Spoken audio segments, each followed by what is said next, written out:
भारतीय मजदूर संघ की औद्योगिक इकाई अखिल भारतीय खदान मजदूर संघ के आह्वान पर केंद्र सरकार एवं कोल इंडिया की मजदूर विरोधी नीतियों को लेकर कोयला उद्योग में कार्यरत श्रमिकों एवं उद्योग के जलवंत समस्याओं को लेकर कोल इंडिया के आनुषंगिक इकाइयों में चरणबद्ध आंदोलनात्मक कार्यक्रम किया जाएगा। इसी कड़ी में भारत कोकिंग कोल लिमिटेड में आंदोलन को पूर्ण रूप से सफल करने को लेकर धनबाद कोयलरी कर्मचारी संघ के पदाधिकारी एवं प्रभारियों की बैठक की गई। साथ ही प्रेस वार्ता में मोस्टर विमोचन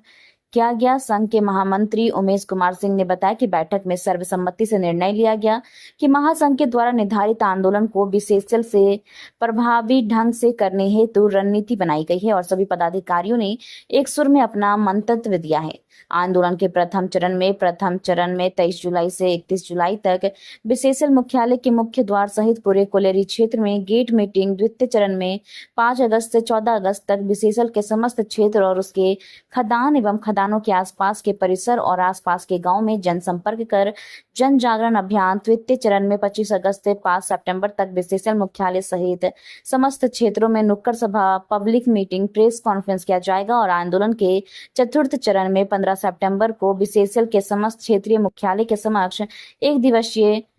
प्रदर्शन धरना किया जाएगा।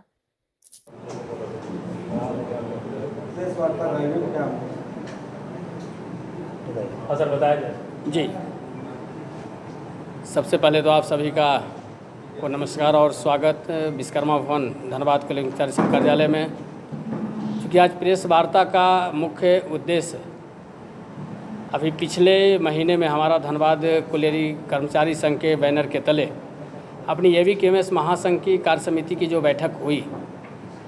यहाँ पर अपने शीर्षस्थ नेतृत्व के द्वारा जो निर्णय लिया गया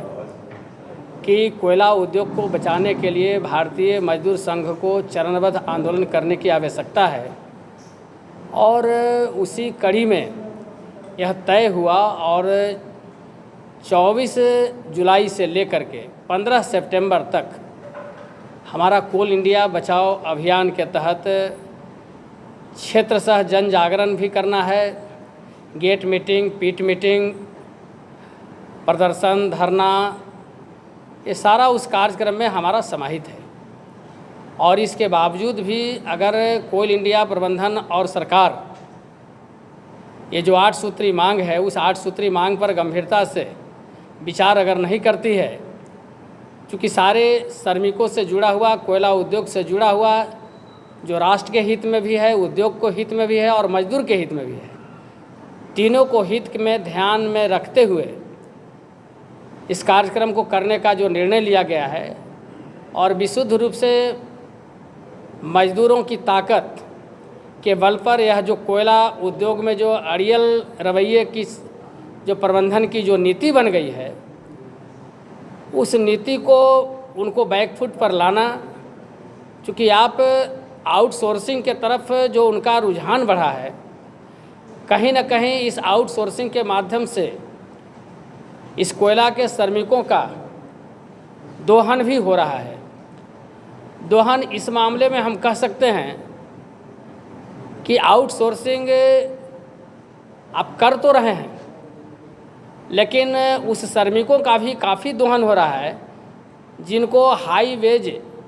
डिसाइड था HPC वेजेज, वह नहीं मिल पा रहा है।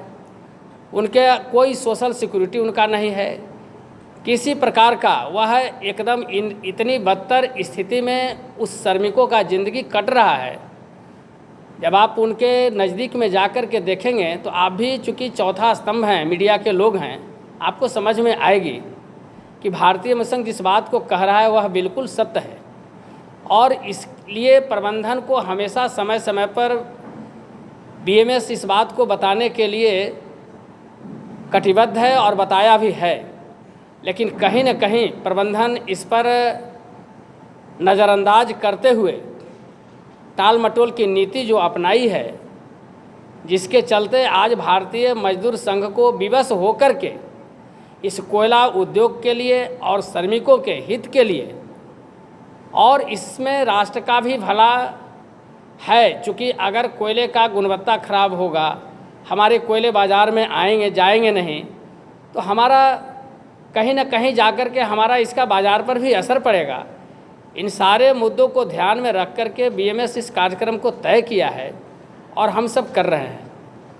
अभी आपने देखा कि आपके माध्यम से इस जो पंपलेट का जो विमोचन, जो 8 सूत्री प्रमुख जो मांगे हैं, वो सभी को हित में ध्यान में रख कर के किया गया है और इसकी एक प्रति आप सभी को एक प्रति दिया भी जाएगा। और हम चाहेंगे आप सब से भी कि चूँकि अब यह मामला सिर्फ मजदूरों तक नहीं रहा,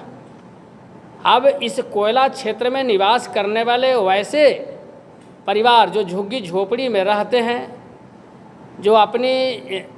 पेट पालने के लिए जो छोटी मोटी दुकान चला करके